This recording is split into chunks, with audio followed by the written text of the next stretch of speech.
Among the most important things I've learned is that to succeed, a professional firm needs values or principles or standards.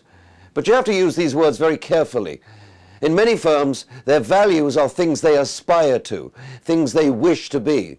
And that is not the sense in which I am using it here. I'm using the values in almost the religious sense, that these are the principles we will not be prepared to break.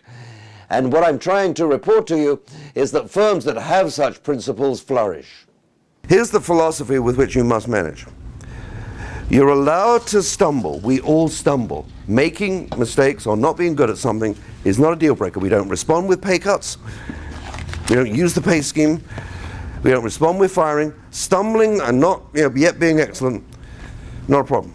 Just bank on the fact that someone will notice and someone will be there to help. Secondly, having a lot to learn is not a deal breaker. We've all got a lot to learn, right? We don't go around saying, making value judgments on people of, you got a high degree and you got a low degree, and you brought in $10 million and you brought in $1 million.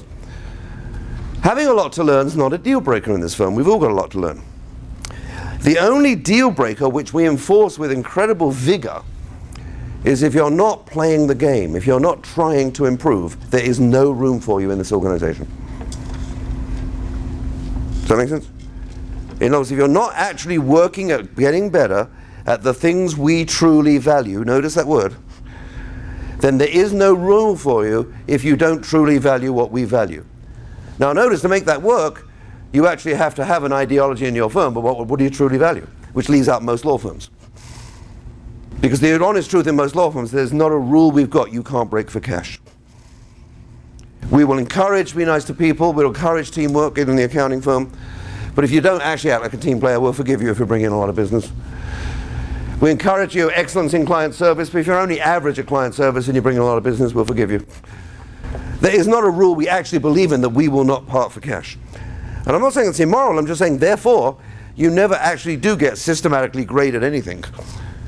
I'm making sense on that? Because you're always saying if you don't really want to try that hard, you don't have to. I hope I'm making the business point, not the moral one.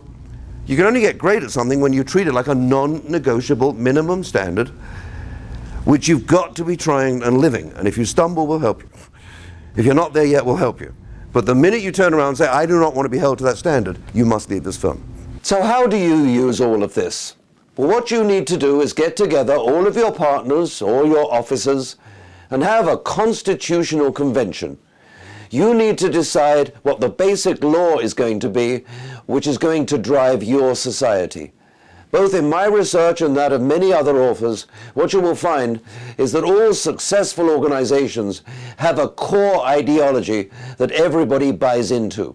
And you need to decide what your core ideology is going to be.